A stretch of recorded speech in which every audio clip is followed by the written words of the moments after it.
Hola a todos, a continuación voy a explicar el cartel que tiene como título Innovadores derivados de talamidas como inhibidores de enzima convertidora de angiotensina y con aplicación en la hipertensión arterial. Mis compañeros y un servidor hicimos este proyecto. Y bueno, comencemos. La hipertensión arterial está distribuida en todas las regiones del mundo, atendiendo a múltiples factores de índole genéticos, económicos, sociales, culturales, ambientales y étnicos. La prevalencia ha estado en aumento, asociada a patrones alimentarios inadecuados, disminución de la actividad física y otros aspectos conductuales relacionados con ámbitos tóxicos. Se sabe que la hipertensión produce cambios patológicos en el sistema vascular, como la microangiopatía en la retina, los riñones y en otros órganos. Existen diversos estudios que demuestran que el control apropiado de la presión arterial puede suprimir la progresión de la enfermedad renal crónica y las complicaciones cardiovasculares. La terapia antihipertensiva se establece para reducir de manera significativa las consecuencias cardiovasculares de la presión arterial alta.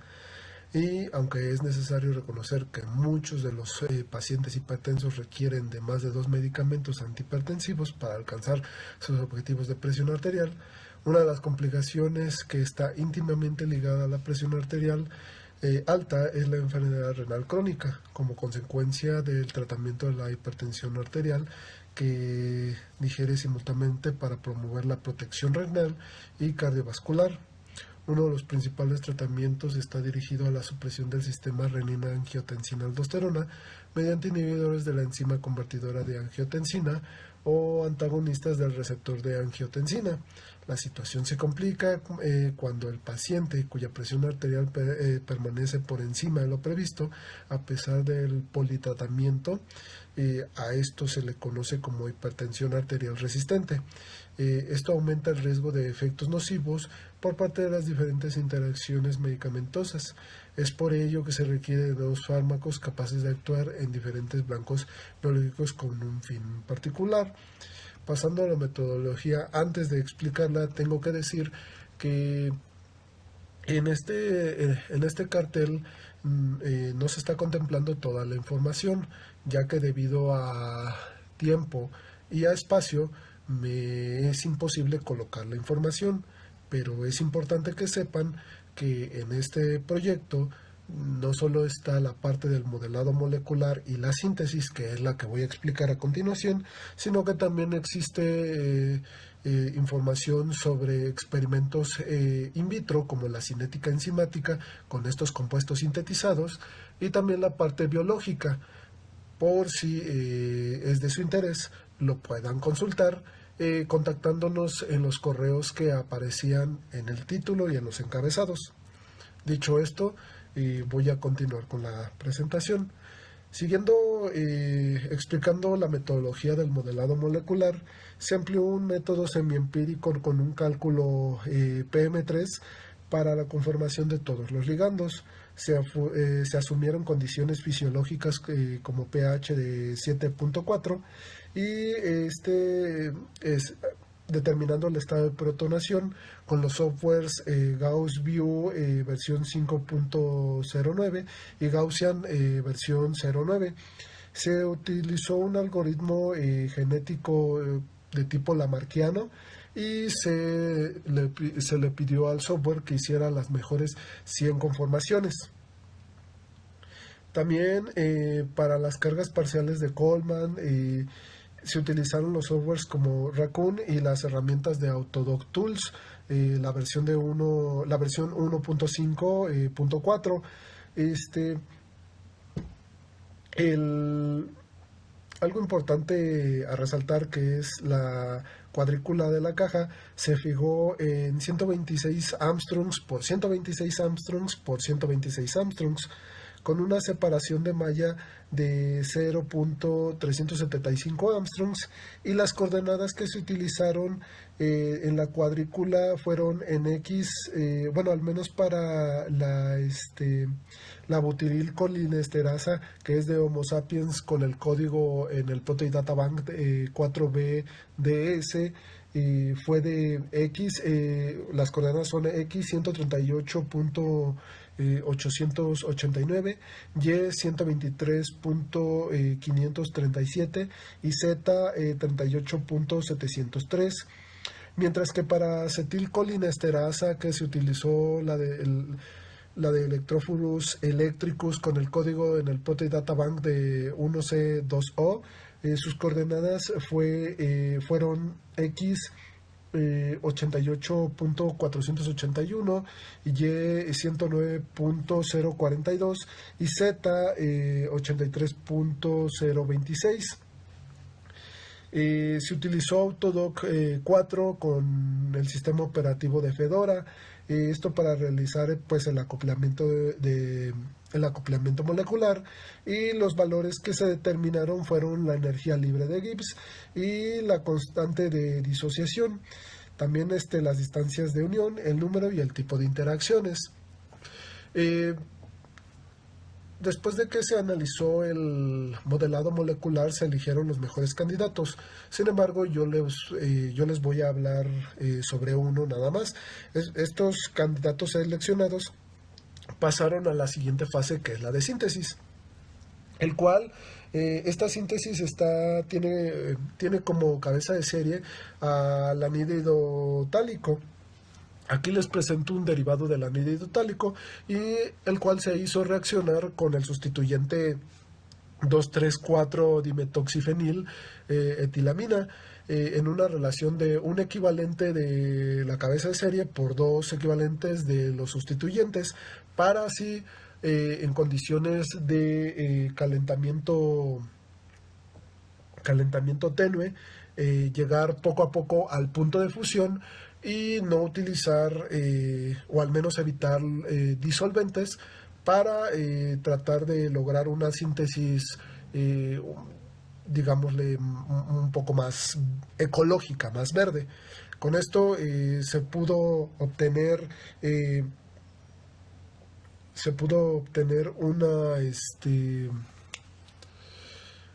un polvo semiblanco, el cual se le dieron varios lavados con acetato de etilo y se dejaron secar a temperatura ambiente, para que posteriormente se le hicieran lavados con agua básica a un pH de 13. Posteriormente se mandó a resonancia magnética nuclear para que le hicieran las pruebas de protón y de carbono 13 para la caracterización. Pasando a los resultados, primero vamos a tener que... Voy a hacer un poquito más grande.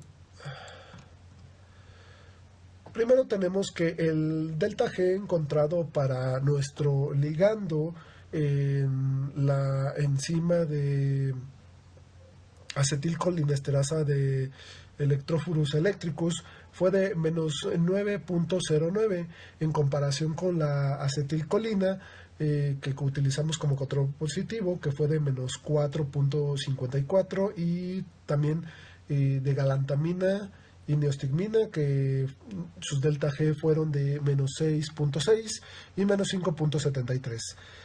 Como podemos ver, nuestra molécula fue mucho mejor que los controles. Y del lado derecho, que está las bandas en color azul turquesa, es de la enzima butirilcolinesterasa, el cual aquí nuestra molécula nos dio un delta G de menos 8.72 en comparación con los controles. La acetilcolina presentó menos 4.6, galantamina 6.7, menos 6.7, perdón, y neostigmina menos 5.69 kilocalorías sobre mol. Por lo cual también en este caso nuestra molécula fue mejor que los controles.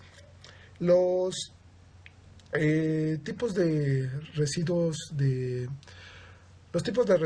interacción con los aminoácidos que tuvo nuestro compuesto, tuvo enlaces de tipo hidrofóbico con los residuos de fenilalanina 329, interacciones de tipo pi con igual fenilalanina 329, puentes de hidrógenos con tirosina 128, tirosina 332, treonina 120, y otros tipos de interacciones como con glicina 116, que fue un tipo de unión de una amida con un enlace pi.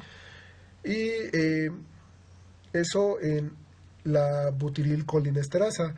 Por su parte de la acetilcolinesterasa, los tipos de interacciones que tuvimos también fueron de tipo hidrofóbicos, pero con treonina 286, treonina 86, tirosina 333, interacciones de tipo pi con histidina 447 y tirosina 341, puentes de hidrógeno con tirosina 124 y 337. Y bueno, a través de programas como Mole Inspiration y Osiris Property Explorer, pudimos calcular algunas de las propiedades físico-químicas toxicológicas, tales como el log-P, el log-S, PCA, la masa molar, el número de enlaces aceptores de hidrógenos, donadores de hidrógenos y el número de enlaces rotables. También algunas características del compuesto, si es mutagénesis, teratogénesis, irritabilidad o si presenta algún efecto en la reproducción. Con lo cual, nuestra molécula solo falla en dos de estos parámetros mencionados, que es el log S, que es para la solubilidad, que el rango va de -5 a 1, y nuestra molécula sacó 2.023. El otro es el número total de enlaces rotables, y con lo cual se debe tener menos de 10, y tiene 14 nuestra molécula. Con todo lo demás está en rango. Otros parámetros que calculamos para esta molécula fueron la absorción intestinal humana, la cual presenta una absorción menor al 30%. También la unión a proteína plasmática presenta una unión baja, y la afinidad al citocromo P450 por CYP12C9, que es de 6.118, y también la afinidad por el citocromo P450, pero por el CYP2D6, que presenta una baja afinidad. Sin embargo, con el sustrato de glicoproteína P, sí presenta una afinidad.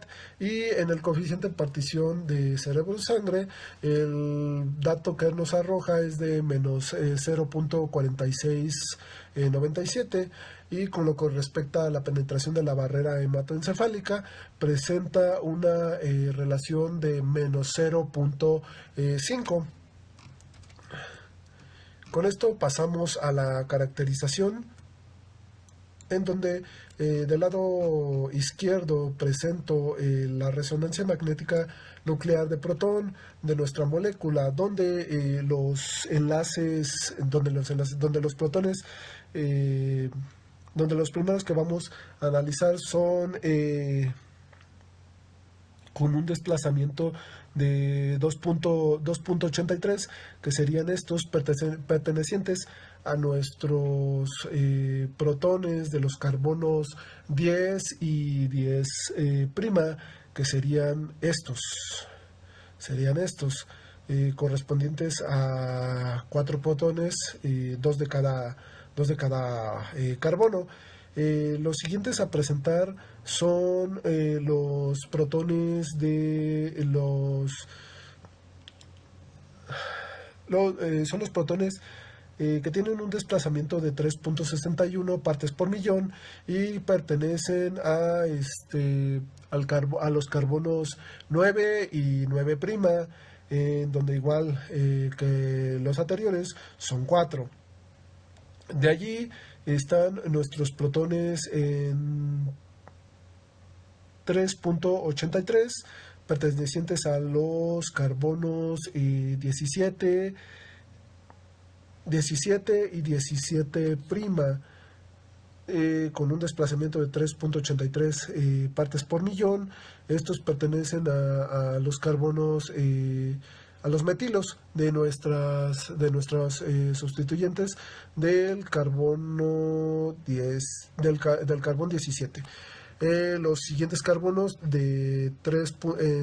con un desplazamiento de 3.84, pertenecientes a los metilos con el carbono 18 y 18'. Y los más importantes, que son los carbonos de amida, con un desplazamiento en 5.28, que es esta señal, pertenecientes a nuestra amina, correspondientes a 1 para cada uno, 2 en total. Siendo esos los más importantes y los que caracterizan a nuestra molécula. Del otro lado tenemos la resonancia magnética nuclear de carbono.